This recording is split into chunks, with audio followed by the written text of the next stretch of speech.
Gold trusted gold buyers మీరు తాకట్టు పెట్టిన బంగారాన్ని విడిపించి ఈ రోజు ఉన్న మార్కెట్ ధరకు కొనబడను. సెప్టెంబర్ 17th అనగానే ఈ చర్చ అనేది ఆల్మోస్ట్ డికేడ్స్ నుంచి జరుగుతూనే ఉంది, అలా కొనసాగుతూనే ఉంది. సెప్టెంబర్ 17th అంటే ఖచ్చితంగా అది విమోచన దినోత్సవం. అంటే హైదరాబాద్ సంస్థానాన్ని మనం భారతదేశంలో కలపడం మాత్రమే కాదు, అప్పటిదాకా జరిగిన వాటన్నిటి కూడా అకృత్యాలు, అరాచకాలు విమోచనం కలిగింది అనేటువంటి భావన. మీరు దీన్ని ఎట్లా చూస్తున్నారు సార్? విమోచనం అనగానే మనకి హైదరాబాద్లో ఆపరేషన్ పోలో జరిగినప్పుడు నిజాం సరెండర్ చేశారు. Exact words surrender document sign చేసి జనరల్ ఎద్రూస్, ఆయన he was not a Indian, he had I think Syrian descent and something else, Egyptian descent. Nizam he did ఆయన ఓన్ ఆర్మీని ట్రస్ట్ చేయలేదు ఎప్పుడు. సో సరెండర్ చేశారు parade గ్రౌండ్లో. Surrender ఎప్పుడు చేస్తారు? మీరు ఓడిపోయినప్పుడు సరెండర్ చేస్తారు. మీరు విలీనం చేసినప్పుడు సరెండర్ చేయరు కదా. ఆ ఆపర్చునిటీ ఆగస్ట్ 15th కన్నా ముందు వచ్చింది. ఎందుకంటే నిజాం అందరూ అనుకుంటున్నారు ఆగస్ట్ 15th డిసైడ్ చేశారు విలీనం కావాలన్నా లేదని. కాదు, 1921 నుంచే ఆయన గొడవ పెట్టాడు, మొదలుపెట్టాడు. నేను భారతదేశంలో కలవను. బ్రిటిష్ వాళ్ళు కూడా చెప్పారు క్లియర్గా, I will not join the Indian union. అప్పుడు కూడా సర్దార్ పటేల్ గారు ఇంత 620 ప్రిన్స్లీ స్టేట్, దాంట్లో 550 పెద్ద స్టేట్స్ అని చెప్పుకోవచ్చు. పెద్ద అంటే మీడియం అండ్ స్మాల్. కానీ 4 స్టేట్స్కే ప్రాబ్లం వచ్చింది. దానికోసం ఈ విలీనం అంటే విలీనం అందరూ అయిపోయారు. మిగతా వాళ్ళు అందరూ సంతకం పెట్టేసి mister Menon, he was secretary to Sardar Patel. ఆయన సర్దార్ పటేల్ గారు ఆలోచించండి ఎంత డీటెయిల్గా జరుగుంటుంది. ఒక సంవత్సరం లోపల, విత్ ఇన్ సంవత్సరం కూడా దొరకలేదు వాళ్ళకి time. British parliament resolution pass చేసిన తర్వాత బహుశా 6 నెలలు ఎంత ఉండే అంతే, క్లెమెంట్ అట్లీ గవర్నమెంట్ టైంలో. ఆ టైంలో పాస్ ఓవర్ చేసి అన్నీ ఒక్కొక్క సంస్థానానికి వెళ్ళి స్టేట్తో కూర్చి వాళ్ళు రాజు, చిన్న చిన్న రాజులు, ఒకటి మన శ్రీనగర్ కాలనీ సైజు ఉంటుంది ఒకటి అంతే, వాడు రాజు, అక్కడది రాజు. నేను రానుపోయంటే ఏం చేస్తారు? అక్కడ ఒక పాకిస్తాన్ వచ్చేస్తుంది అడమిట్లో భారతదేశం లోపల. సో ఇట్లా అందరి దగ్గర సంతకం తీసుకొని 4 రాష్ట్రాలే మిగిలింది. టెక్నికలీ స్టేట్స్ అంటారు దాన్ని. అప్పుడు కూడా కంట్రీ అని రికగ్నైజ్ చేయలేదు మనం. ట్రావెన్కోర్ ఒకటి, జూనాగఢ్, కశ్మీర్ అండ్ హైదరాబాద్. దీంట్లో ట్రావెన్కోర్తో మొదలు పెడదాం మనం. ట్రావెన్కోర్లో ఏం జరిగిందంటే అక్కడ దివాన్ గారు ఉన్నారు, రామస్వామి అయ్యారు. హీ డిసైడెడ్ దట్ నన్ను ట్రావెన్కోర్ని భారతదేశంలో కలపను, రాజుకి చెప్పేశారు మర్తన్ వర్మ గారికి, వాళ్ళ రాయల్ ఫ్యామిలీకి, that we will not join the Indian union. So ఏం చేస్తారు, ఇండియన్ యూనియన్ జాయిన్ చేయకపోతే అక్కడ ప్రజలందరూ రోడ్డు మీదకి వచ్చేసారు, గొడవ పెట్టడం మొదలుపెట్టారు. బికాజ్ రామస్వామి అయ్యారు అనే క్యారెక్టరే వాళ్ళకి నచ్చదు అసలు. Is a very unpopular character ఉండేది. ఒకటి, he was not technically Malayali and is a Tamilan. Anyway అక్కడ పాలకాడ్ సైడ్ నుంచి వచ్చిన వాళ్ళందరూ మలయాళీ అనుకుంటారు అక్కడ. So that's not an issue. కానీ రాజా ఏం చెప్పారంటే, sorry I have to join the Indian union అనగానే ఈయన పారిపోయాడు అక్కడి నుంచి. And Travancore became a part of Indian union.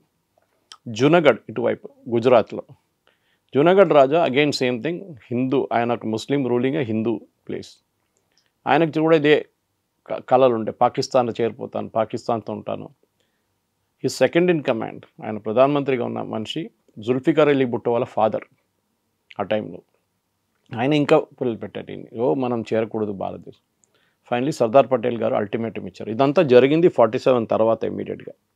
నేను సీక్వెన్స్గా తీసుకొస్తున్నాను. యాక్చువల్లీ ఫస్ట్ జరిగింది కాశ్మీర్లో, జమ్మూ కాశ్మీర్లో 47లోనే సంతకం పెట్టారు. కానీ it got delayed by few days. దాంతో పాకిస్తాన్ వచ్చి ఒక పోర్షన్ తీసుకెళ్ళిపోయారు. అప్పుడు దాకా అప్పుడు రాజా హరి సింగ్ ఉన్నారు. Accession, that is a different word. ఈ జాయిన్ ద ఇండియన్ యూనియన్, సంతకం పెట్టారు. అది కాదు కదా జరిగింది. జూనాగఢ్ పారిపోయాడు, సంతకం పెట్టే క్వశ్చనే లేదు. అండ్ దెన్ ట్రావెన్కోర్ సంతకం పెట్టి జాయిన్ చేశారు ఇండియన్ యూనియన్లో. కొన్ని కండిషన్సే పెట్టారు వాళ్ళు. అక్కడ ఉన్న మహారాజా అంటే పద్మనాభ స్వామి గుడి, అది it should not be under the control of the government, మేము చూసుకుంటాం గుడిని. They agree. అప్పుడు సర్దార్ పటేల్ గారు వెరీ మ్యాగ్నానిమస్. కశ్మీర్ సార్ట్అవుట్ అయిపోయింది. కశ్మీర్లో రాజా హరిసింగ్ సైన్ చేశారు. Kashmir is exactly opposite Hyderabad. Hindu Raja ruling over Muslim population, majority Muslim. ఇక్కడేమో ఒక నిజాం ముస్లిం పాపులేషన్ని, ఆయన ముస్లిం రాజా ఒక హిందూ పాపులేషన్ మీద రాజ్ చేస్తున్నారు. సో పటేల్ గారు జూనాగఢ్ సార్ట్అవుట్ చేసుకున్నారు, కశ్మీర్ సార్ట్అవుట్ చేసుకున్నారు, ట్రావెన్కోర్ సార్ట్అవుట్ చేసుకున్నారు. మిగిలింది హైదరాబాద్. భారతదేశం నడిమిట్లో ఒక పెద్ద రాష్ట్రంగా పాకిస్తాన్లో చేరిపోతాను ఫస్ట్ నిజాం కళలు ఉండే. జిన్నా గారు వచ్చారు, ఇక్కడ వచ్చి కలిశారు కూడా ఆయన్ని. ఇన్ఫ్యాక్ట్ చాలా ఇంట్రెస్టింగ్ డైలాగ్ ఉంది. ఐ థింక్ ఆ సినిమాలో కూడా చూపించారు ఎక్కడ కూడా ఇది. జిన్నా ఎప్పుడు సిగార్ తాగుతూనే ఉంటారు. నిజాం ముందు వచ్చి కూర్చొని సిగార్ తాగడం మొదలుపెట్టాడు. నిజాం కోపం వచ్చింది, ఎందుకంటే ఆయన ముందు ఎవరు తాగరు, సిగరెట్ తాగరు, ఏం తాగరు. మాట్లాడుతూ కూడా లో వాల్యూమ్లో మాట్లాడతారు అందరు. ఈయనేమో జిన్నా ఇస్ టిపికల్ సూట్ వేసుకుని వచ్చి యారగెంట్ టైప్. సో అడిగారు నిజాం, నీకేం కావాలంటే మాతో విలీనం అయిపోండి అన్నారు. నేను ఎవరి దగ్గర ఆర్డర్ తీసుకొని అన్నారు నిజాం. నేను నాది తీసుకుంటాను. యాక్చువల్లీ ఇన్నర్లో ఈ వాంటెడ్. ఆ టైంలోనే 20 కోట్ల రూపాయలు ఎంతో ఇచ్చారు పాకిస్తాన్కి, హైదరాబాద్ స్టేట్. ఎందుకంటే రేపు ఏమైనా హెల్ప్ కావాలంటే మేము మాకు హెల్ప్ ఇవ్వాలంటే అప్పుడు జిన్నా చెప్పారంటే మేము చూసుకుంటాను. జిన్నా పాస్ట్ అవే ప్రతి ఎర్లీ. అంత మన ఇండిపెండెన్స్ కాగానే వాళ్ళకు ఒకరోజు ముందు వచ్చింది, మనకు 15th వచ్చింది. జిన్నా 6 or 8 months తర్వాత జిన్నా గారు పాస్ట్ అవే. కానీ హైదరాబాద్ ప్రాబ్లం ఎక్కడ మొదలైందంటే నిజాంకి ఎప్పుడు ఒక ఈగో ఉండే. నేనే లోకమంతా నాదే, లోకంలో అన్నిటికంటే రిచెస్ట్ మ్యాన్. రిచెస్ట్ అంటే ఏంటి? నిజాం పేదోళ్ళ దగ్గర నుంచి గుంజుకున్న డబ్బులు అది. వీళ్ళందరూ టైమ్ మ్యాగజైన్ కవర్లో richest man in the world, diamond కొనుక్కున్నాడు, రోల్స్ రాయ్స్ తీసుకున్నాడు. చెత్త కోసం వాడేవాడు రోల్స్ రాయ్స్. అది ఈ రాజు కాదు, not Nizam. It was another Raja in Rajasthan. ఆయన్ని ఒకసారి ఇన్సల్ట్ చేశారు లండన్లో వెళ్ళినప్పుడు. ఏంటి ఇది అని చెప్తే ఆయన సరే అని చెప్పి రోల్స్ రాయ్ ఆర్డర్ చేసి అక్కడ స్వీపింగ్ కోసం వాడుకున్నారు రాజస్థాన్లో. అది I don't remember the raja's name. Anyway, so Nizam ఏం చెప్పారంటే నేను భారతంలో విలీనం కానని ఆ రోజు రాసి ఇచ్చేశారు. సో ఇక్కడ బ్రిటిష్ రెసిడెన్సీ అని ఒక పోస్ట్ ఉండే, ఒకటి British residence. I think Kirk Patrick అనుకుంటా ఆయన పేరు. కోటి ఉమెన్స్ కాలేజ్ ఉంది చూడండి, దాట్ వాజ్ హిస్ హౌస్. కోటి ఉమెన్స్ కాలేజ్ రెసిడెన్సీ అంటారు. ఒక డొమినియన్ స్టేటస్గా ఉన్నప్పుడు కూడా ఆ ఏరియాలో నిజాం వాళ్ళ సైనికులు రారు. కోటి ఉమెన్స్ కాలేజ్ పక్కన, ఇప్పుడున్న కోటి ఉమెన్స్ కాలేజ్ పక్కన అంతా బ్రిటిష్ ఏరియా అని చెప్పుకున్నారు. అదే టైంలో సికింద్రాబాద్ మొత్తం బ్రిటిష్ వాళ్ళ చేతిలో ఉండే. ట్యాంక్ బండ్ యువతల కంప్లీట్గా మీరు ఇప్పుడున్న విక్రమ్పురి కానీ కార్ఖానా కానీ Trimulgherry was the main thing. Trimulgherry, Bolarum, Alwal ఇదంతా బ్రిటిష్ వాళ్ళ కంటోన్మెంట్ ఉండే. ఇప్పుడు కూడా మీరు వెళ్తే అన్ని బ్రిటిష్ బిల్డింగ్లు కనిపిస్తాయి. విన్స్టన్ చర్చిల్ ఇక్కడ హైదరాబాద్లో సికింద్రాబాద్లో ఉన్నప్పుడు ఉన్న ఇల్లు కూడా ఇప్పుడు కూడా ఉంది. ఆర్మీ వాళ్ళు మెయింటైన్ చేస్తున్నారు బాగా. చర్చిల్స్ డెన్ అని పిలుస్తారు. సో నిజాం ప్రాబ్లం ఏంటంటే ఆయనకి ఈ వాంటెడ్ బి ఇండిపెండెంట్. పటేల్ గారు ఒప్పుకోలేదు. I will not agree to it. Nehru కొంచెం సాఫ్ట్ కార్నర్ నిజాంకి. ఉండనండి, 1 సంవత్సరం టైం ఇద్దామని చెప్పి ఒక అగ్రిమెంట్ సైన్ చేశారు, కాల్డ్ స్టాండ్ స్టిల్ అగ్రిమెంట్. అంటే ఎక్కడున్నాం అక్కడే ఉన్నాం. పటేల్ అప్పుడు కూడా ఏమన్నారంటే డిఫెన్స్, ఫైనాన్స్, ఎక్స్టర్నల్ అఫేర్స్, ఇంకా 2-3 మేజర్ డిపార్ట్మెంట్లు అంతా మేము చూసుకుంటాం, మీరు ఇంటర్నల్గా మీరు నడిపించుకోండి. But these 5-6 department first agree చేశారు, దాని తర్వాత బ్యాక్అవుట్ చేశారు. ఓకే. ఎందుకంటే నిజాం దగ్గర కూడా ఆయన డిసిషన్ మేకింగ్ అంటే ఒక స్టేబుల్గా ఉంటాడు. ఒక అనదర్ వర్షన్ ఆఫ్ ట్రంప్ అనమాట.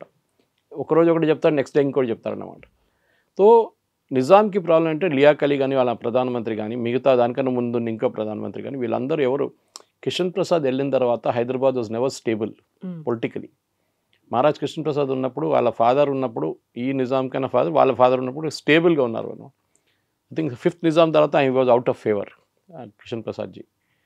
సో హైదరాబాద్లో జరిగిన అత్యాచారాలు, ఎందుకంటే అదే మెయిన్ ప్రాబ్లం ఉండే. ఈ 1930 తర్వాత 45-40కి వచ్చినప్పుడు కూడా భారతదేశానికి స్వాతంత్రం వస్తుందని తెలిసినప్పుడు కూడా ఒక 10 సంవత్సరాల ముందు నుంచి మనం చూసుకుంటే హిస్టరీ బుక్ మన డాక్టర్ భాస్కర్ యోగి గారు చాలా మంచి పుస్తకం రాశారు ఒకటి దీని గురించి తెలుగులో. I think I given you copy of that in English. దాంట్లో చాలా డీటెయిల్డ్గా రాశారు, విలేజ్ బై విలేజ్. ఆయన చాలా రీసెర్చ్ చేసి చాలా పుస్తకాలు రెఫర్ చేసి జర్మనీలో జర్మన్ జ్యూస్తో జరిగిన సెకండ్ వరల్డ్ వార్ హిట్లర్ దగ్గర జరిగిన ఆ జెనసైడ్ని కంపేర్ చేసుకోవచ్చు ఇక్కడ హైదరాబాద్లో జరిగిన రజాకార్ చేతిలో చనిపోయిన హిందువుల గురించి. వేలాది మంది హిందువులు చనిపోయారు. మహిళల్ని అత్యాచారం చాలా మటుకు చేశారు, రేప్ చేశారు, చాలా మటుకు చంపేశారు. పాటలు పాడిన వాళ్ళని కూడా వెంటబడ్డారు. ఆలోచించండి, బతుకమ్మని ఆడినారు. బతుకమ్మ ఒక స్టోరీ చాలా ఉన్నాయి. బతుకమ్మ చెప్పుకుంటూ పోతే మనకు 2-3 గంటలు కావాల్సి వస్తుంది ఏం జరిగింది అనేది ఆ టైంలో. ఈవెన్ మున్షి గారు కూతురు అండ్ సన్నిలో ట్రైన్లో వెళ్తే వాళ్ళని కూడా దింపారు, కానీ వాళ్ళకి తెలియలేదు వాళ్ళని చెప్పేసి. ట్రైన్ నుంచి ఎంతోమందిని గుంజుకొని కిందకి తీసుకొచ్చి చంపేశారు. వీళ్ళ పేర్లతో సహా ఉంది మన దగ్గర రికార్డు, పేర్లతో సహా. కానీ గవర్నమెంట్ ఆఫ్ ఇండియా ఆ రోజు ఆపరేషన్ పోలో జరిగిన తర్వాత September 17, 1948 ఇండియన్ యూనియన్లో లిబరేట్ చేసి హైదరాబాద్ సరెండర్ యాక్సెప్ట్ చేసిన తర్వాత కాజిం రిజ్వీ ద మెయిన్ విలన్, అంటే మన హిట్లర్ కన్నా ఒక 10 steps అహెడ్ ఆయన. అంతా బ్లడ్ థ్రస్టీ అన్నమాట. ఆయన్ని జైల్లో ఉంచారు కొన్ని రోజులు. దాని తర్వాత ఆయన్ని పాకిస్తాన్ పంపించేశారు. ఎందుకు చేశారో తెలియట్లేదు, నెహ్రూ గారు ఎందుకు చేశారని. We should not have agree. ఎందుకంటే హీ వాజ్ రెస్పాన్సిబుల్. ఇప్పుడు ఇప్పుడు మనం జ్యూస్ గురించి హిట్లర్కి టైంలో జరిగిన అత్యాచారాలకి వాళ్ళ మొత్తం entire Hitlers second in command, third in command అందరినీ తర్వాత న్యూరంబర్గ్ ట్రయల్స్కి తీసుకొచ్చారు. ఈవెన్ సెక్యూరిటీ గార్డ్ని వాళ్ళు తీసుకొచ్చారు. ట్రయల్ చేసి హ్యాంగ్ చేసేస్తారు, ఉరి చేసేస్తారు. ఇక్కడ కూడా జరగాలి ఉండే, ఎందుకు జరగలేదు? అది మన నెహ్రూ గారి ముస్లిం ప్రేమతోనే జరిగిందనమాట. Anyway it's a separate story. కానీ హైదరాబాద్లో జరిగిన అత్యాచారాల గురించి ఇక్కడున్న పిల్లలకి తెలియదు. ఇప్పుడు పరేడ్ గ్రౌండ్లో ఒక ఎగ్జిబిషన్ పెట్టారు.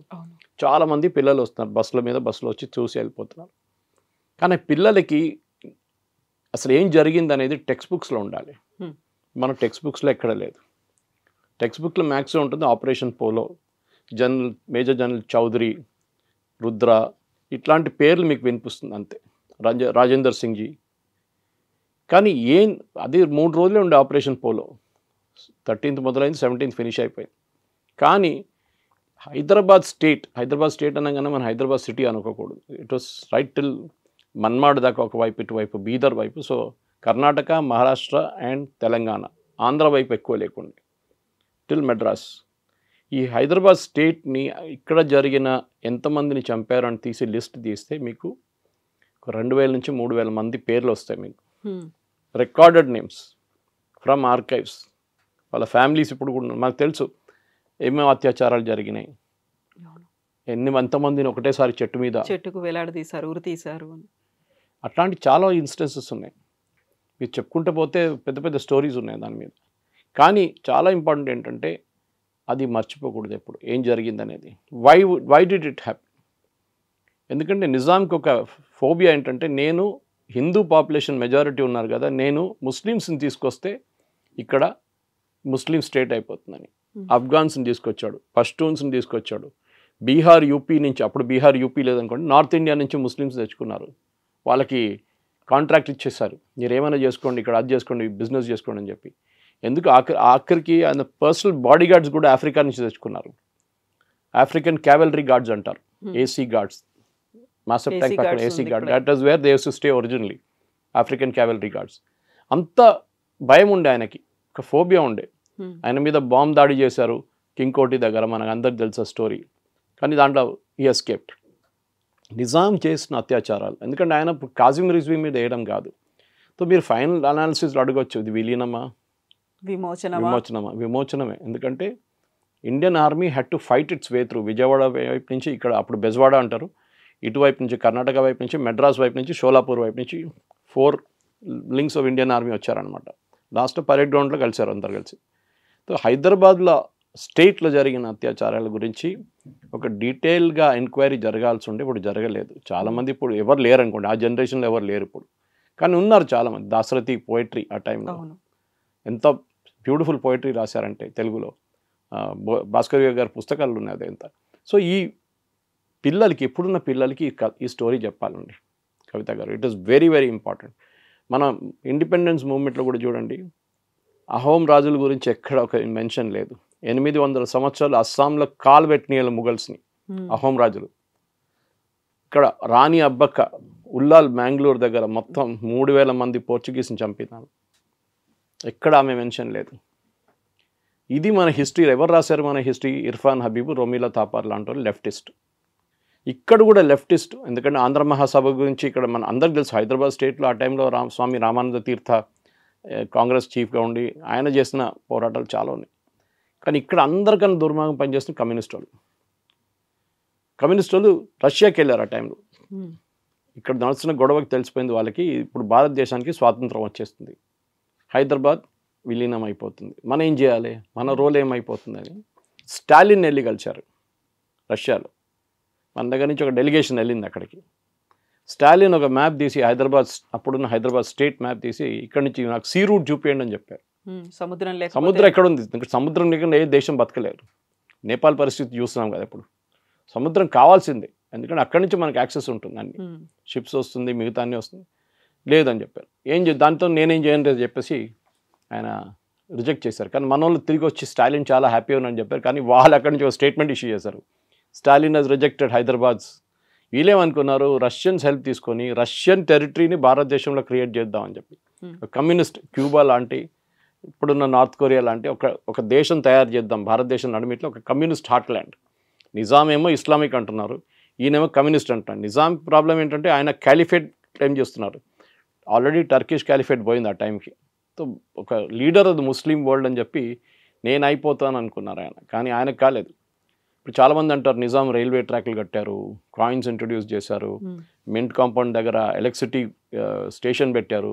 కరెక్టే, ఎవరి కోసం పెట్టారు? ఎవరి కోసం? ఎవరు డబ్బులు?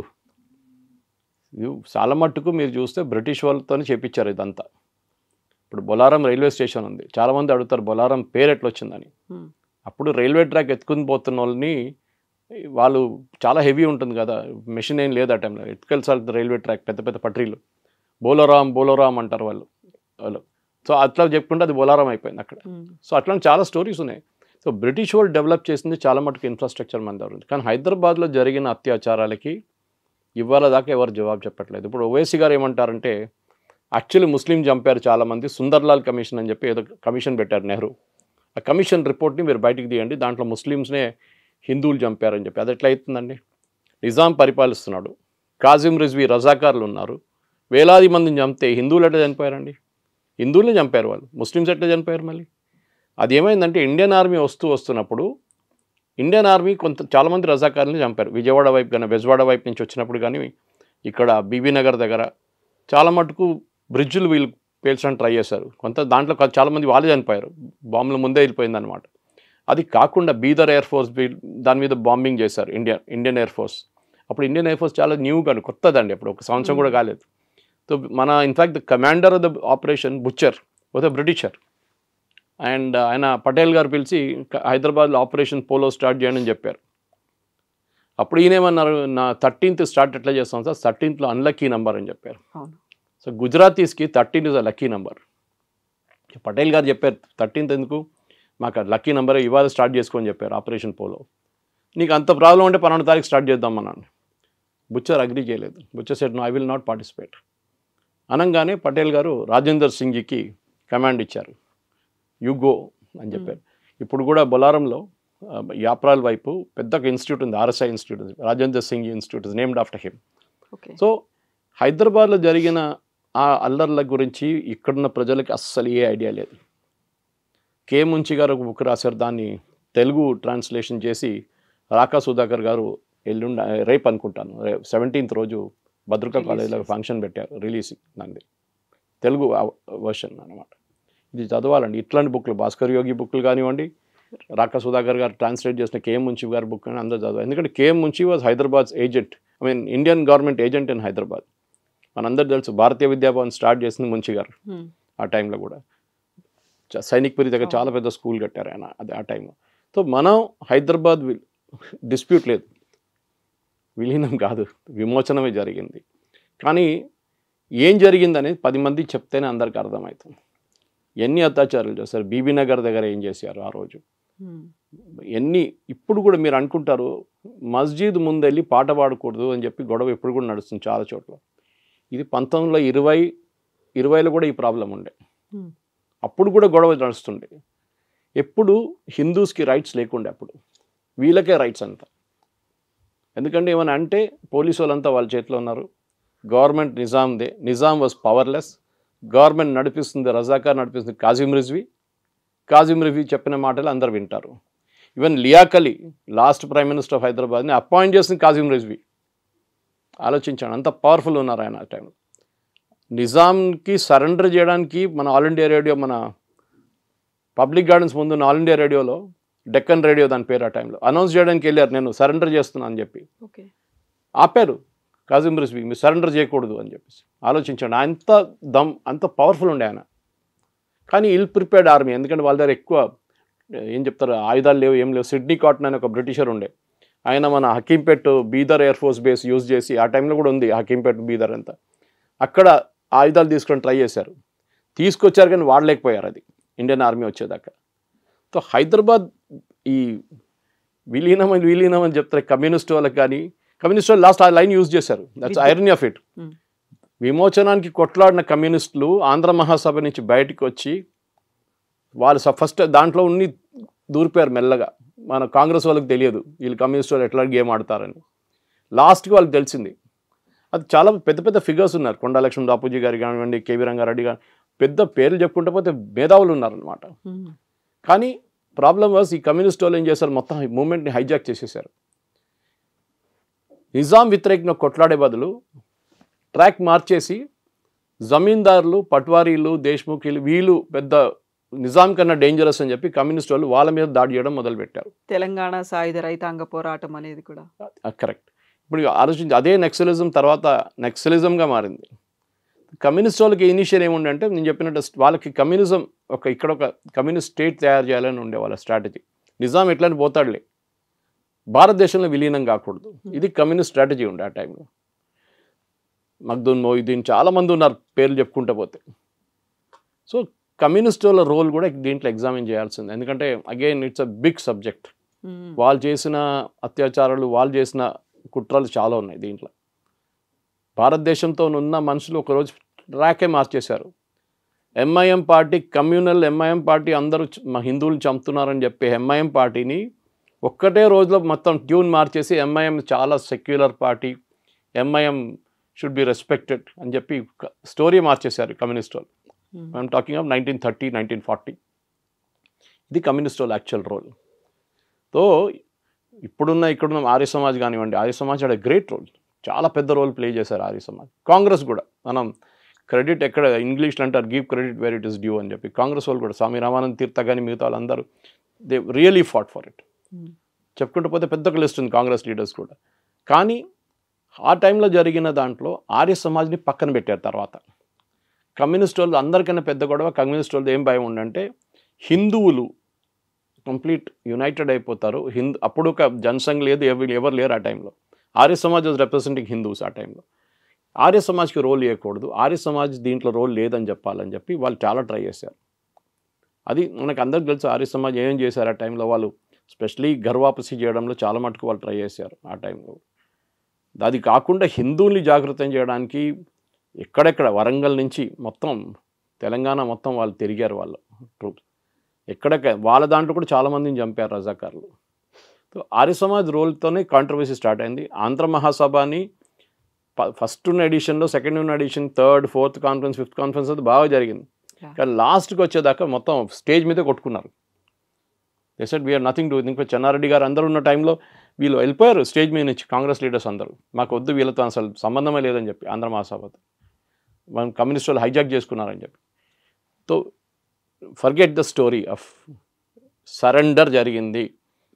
ఆ పిక్చర్ ఇప్పుడు కూడా ఉంది. తర్వాత పటేల్ గారు బేగంపేట ఎయిర్పోర్ట్ వచ్చినప్పుడు దండం పెట్టి నిజాం దండం పెట్టారు ఆయనకి. That is the act of ఎక్కడ ఎంత హ్యారగెంట్గా మాట్లాడే మనిషి లాస్ట్ పటేల్ గారు ముందు తల ఉంచి యూనో లిటరలీ అపాలజైజ్ చేసుకున్నారు ఆ చేసిన అత్యాచారాలకి. పటేల్ గారికి ఒక సాఫ్ట్ కార్నర్ ఉండే నిజాంతో, అదే ప్రాబ్లం ఉండే, దానికోసం ఆయన ఈజీగా పోనిచ్చారు. తర్వాత ఇందిరాగాంధీ గారు ప్రైవీ పర్సెస్ అబాలిష్ చేసిన తర్వాత నిజాం దగ్గర ఉన్న డబ్బులన్నీ పోయినాయి.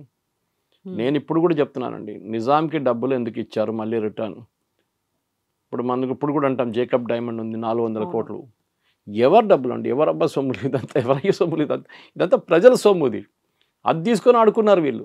ఇప్పుడు ఆలోచించండి, ఇప్పుడు ఇండియాలో భారతదేశంలో ఉన్న గవర్నమెంట్ ప్రజలు డబ్బులు అన్నీ తీసుకొని డైమండ్లు కొనడము, గోల్డ్ కొనడము, రోల్స్ రాయిస్ కొనడం పెట్టుకుంటే ఎట్లా ఉంటుందండి. పేదోళ్ళు ఇక్కడ తెలంగాణ వైపులో ఆ టైంలో తినడానికి తిండి లేదు. మీరు పండించిన పంటకి ఒక పార్ట్ నిజాంకి వెళ్తుంది, లేకుంటే అక్కడున్న పట్వారీలు, పటేళ్ళు, దేశ్ముఖులు వాళ్ళకి జమీందారులకు పోతుంది. హైదరాబాద్లో జాగీర్దార్ కాలేజ్ పెట్టారు, ఇప్పుడు హెచ్పిఎస్ హైదరాబాద్ పబ్లిక్ స్కూల్. వాళ్ళకి కావాల్సిన ఇన్ఫ్రాస్ట్రక్చర్ అన్నీ క్రియేట్ చేసుకోండి. నిజాం కాలేజ్, ఉస్మానియా యూనివర్సిటీ పెట్టారండి, Urdu medium. Why Urdu medium? Telugu ఏమైందండి? తెలుగు ఎందుకు పెట్టలేదు? వందే మాత్రం రామచంద్రరావు గారి పేరు ఎవరు మర్చిపోరు. ఆయన అదే చెప్తాను, నాకు సడన్గా అడిగినప్పుడు రీకలెక్ట్ చేయడానికి ఇన్ని పేర్లు మైండ్ నుంచి రావట్లేదు.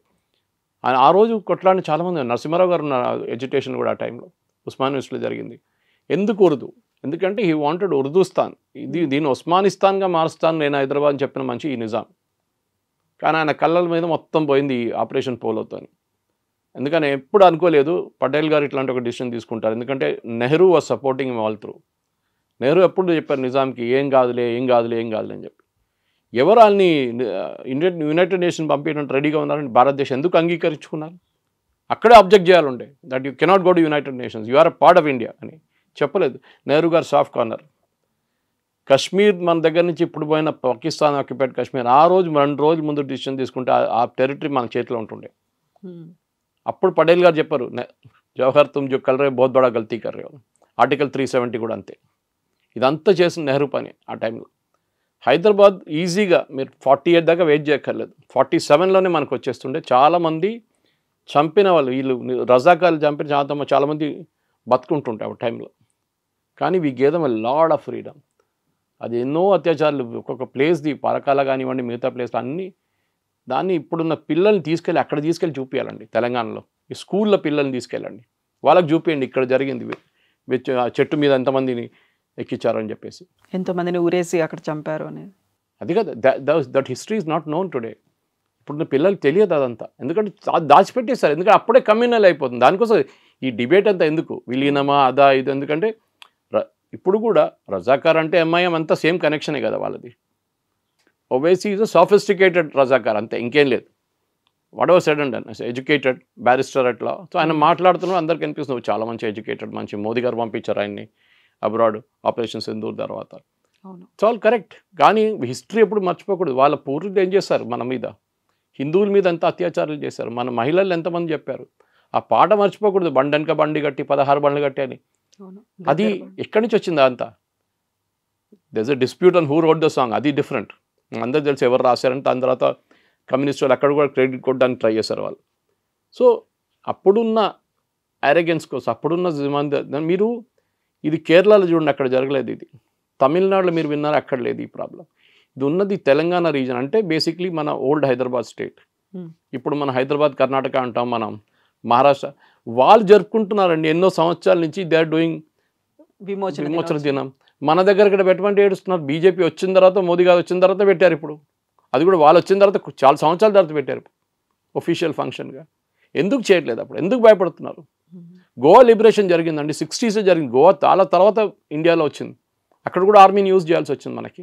వాళ్ళు సెలబ్రేట్ చేసుకుంటారు, అది ప్రాబ్లం లేదు వాళ్ళకి. మన దగ్గర చేయడానికి భయపడుతున్నారు. కర్ణాటకలో అప్పుడు కాంగ్రెస్ గవర్నమెంట్ స్టార్ట్ చేశారు సెలబ్రేషన్, మన వాళ్ళు భయపడుతున్నారు. ఇక్కడ తెలంగాణలో అప్పుడు ఈ బీఆర్ఎస్ అయితే చెప్పక్కర్లేదు, ఓ ఏం జరగలేదు, చేయకూడదు, సెలబ్రేటే చేయకూడదు అని చెప్పి కేసీఆర్. వీళ్ళు మర్చిపోకూడదు, వాళ్ళ even Kharge garu mother and sister were killed. Mallikarjun Kharge garu అమ్మగారిని అక్కన చెల్లెని గుర్తులేదు ఎగ్జాక్ట్లీ, చంపారు రజాకార్లు. ఆయన ఏం పొన్న స్టేట్మెంట్ ఇస్తున్నాడు, దే డైడ్. డైడ్ ఏంటండి, చంపారు వాళ్ళని. మీరు చెప్పడానికి భయపడుతున్నారు ఖర్గే గారు, నేను ట్వీట్ చేశాను ఆయనకి. హిస్టరీ మర్చిపోతుంది. వీళ్ళు ఏంటంటే 10 ఓట్ల కోసం వీళ్ళు అమ్మని అమ్ముకుంటారు, నాన్న అమ్ముకుంటారు. వీళ్ళు అట్లాంటి మనుషులు ఉన్నారు మన దగ్గర కొన్ని పార్టీలు. ఇది problem. History should never be forgotten. Telangana liberation day పిల్లలకి స్కూల్ బుక్లో సపరేట్ చాప్టర్గా పెట్టాలి. అప్పుడు చేసిన అత్యాచారాల గురించి డిస్క్రిప్షన్ ఉండాలి, అప్పుడు జరిగిన స్పెసిఫిక్ ప్లేసెస్ గురించి కూడా డీటెయిల్గా ఉండాలి, ఎక్కడెక్కడ ఏమేమి మేజర్ ఇన్సిడెంట్స్ జరిగిందో. అది కాకుండా ఇప్పుడు తెలంగాణ మెమోరియల్ చెప్పి గన్ పార్క్ దగ్గర ఒకటి, ఇంకా సికింద్రాబాద్ మన క్లాక్ టవర్ దగ్గర ఒకటి పెట్టారు లిబరేషన్ తెలంగాణది. అది పిల్లలు అప్పుడు జరిగిన అది ఫైటింగ్ దాంట్లో జరిగిన దానికి పెట్టారు. ఇప్పుడు వాళ్ళు చెన్నారెడ్డి మనల్ని కాల్ చంపారు కదా 3. నేను ఉన్నా ఉస్మానియాలో ఆ టైంలో స్కూల్లో చదువుకుంటున్నాను. 1969 I was born in 62. So I stayed in there only in that place. ఆ టైంలో ఎంతమంది, ఫస్ట్ కాచిగూడలో ఉంటుండే మేము. రైల్వే ట్రాక్ పట్రీ పక్కన పడి